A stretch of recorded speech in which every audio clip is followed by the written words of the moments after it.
එක්තරා යක්ෂයෙක් අංගුලිමාල මුනිදුන් දැකලා උන්වහන්සේගේ භාවනා කරනකොට වටේ සක්මන් කරනවා.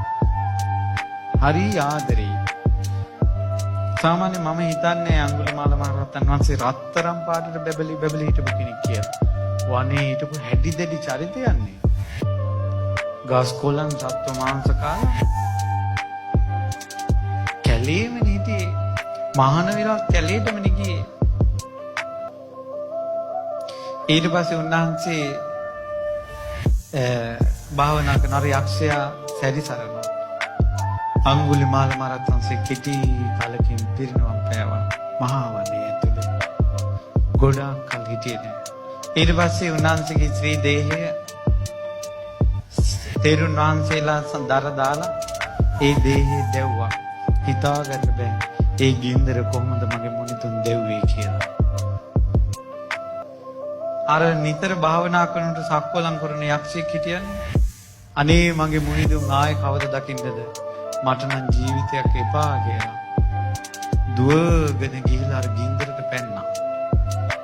දැල්වෙන චිතකිට පැන්නා. පින්වත්නි, යක්කු මේ ගින්දරින් පත් වෙන්නේ සාමාන්‍ය ගින්දරින්. පුදුමයි, ආශ්චර්යයි. අර චිතකේ දැවුණා.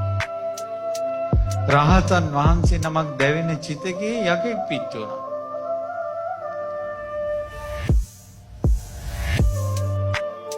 අංගුලිමාල මහරහතන් වහන්සේගේ දේහය දැවිලා ඉවර වෙන්න කලින් ඒ ධාතුන් වහන්සේලා දෙව්ලොව වඩම්මනකොට එයින් දෙව්ලොව ධාතුන් වහන්සේලා වඩම්මනකොට මේ යක්ෂයා මෙතනින් චුත වෙලා දිව්‍ය ලෝකෙට.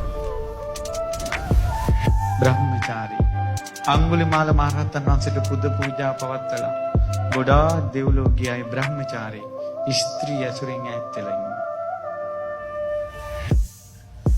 දිව්‍ය ලෝකයේ තියෙන බ්‍රහ්ම විමාන වගේ අංගුලිමාල මහරහතන් වහන්සේට දම් බෙදපු ඒ පිනෙන් දෙව්ලොව ඉපදිච්ච අය. අහෝ ඒ උත්තමය වාසනාව. කෙලෙස් කසඩ වලින් ලාමක සිතුවිලි වලින් චුත්ත සිතුවිලි වලින් පීඩා විඳ ඉන්න මේ සංසාර සත්වයා.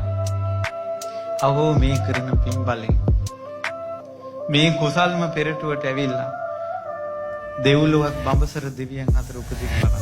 කොච්චර හොඳද මේ කාම දාහින් ගැලවී යන්න නැත්තම් කොච්චර හොඳද. ඉතින් ඒ උත්තමයාගේ ශ්‍රී දේහය දෙවිලා ගියා. ධාතුන් වහන්සේලා නෑ මිනිසුන්ට පේන්න. පෙලක් තැන්වල කතා වුණා. හැමතැනම ආරංචි නෑ රහත් වෙලා කියනවා. පෙලක් තැන්වල සංඝයා කතා වුණා. අංගුලිමාලේ පිරිනවම් පෑවා. කොහේ ඉපදුනාද දන්නේ නෑ කියලා. ඇයි අර දේහේ අලු නෑනේ, ධාතු නෑනේ. මක්ක වුණාද ඒවට? දෙවියන් රැගෙන ගියා. ඊට පස්සේ බුදුරජාණන් වහන්සේ වදාලා පින්වත් මහණෙනි, ඒ බ්‍රහ්මණයා පිරිනවම් පෑවා. එතකොට අදටත් මිනිස්සු අතර ධාතුන් වහන්සේලා ගැවෙනවා නම් උරුමකාරයන්ට ලැබිච්ච ධාතුන් වහන්සේලා තමයි අදත් මිනිස්සු අතරට උරුම වුනේ. කවුද උරුමකාරයෝ? සමහර වෙලට ඔය අංගුලිමාල මුනිදුන්ටම උපස්ථාන කරලා මනුස්ස ලෝකෙ ඉපදිලා ධාතුන් වහන්සේලාට වැඳගෙන ඉන්න අය ඇති. එතකොට අර ධාතුන් වහන්සේලා රකින්න දෙවිවරු ඒ උරුමෙට ඒ අයට වඳින්න ලැබලා දෙනවා, අනුකම්පා කරනවා. අංගුලිමාල මහරහතන් වහන්සේ විශේෂයෙන්ම අංගුලිමාල මහරහතන් වහන්සේගේ ධාතුන් වහන්සේලා ඉතුරු උනේම වැරදි කරන අයට සපත කර කර නැගී හිටින්න ශක්තිය දෙන්නයි. වැරදි කරන ලෝකෙට වරදින් අත්මිදින්න පිම්පුරවා ගන්නයි. කුසල් කරන්නයි. නිවනින් සැනසෙන්නයි.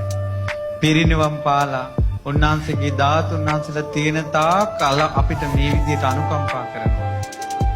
නමුත් උන්වහන්සේගේ සත්‍ය කල්පයක් පුරා ලෝකෙට අනුකම්පා කරනවා.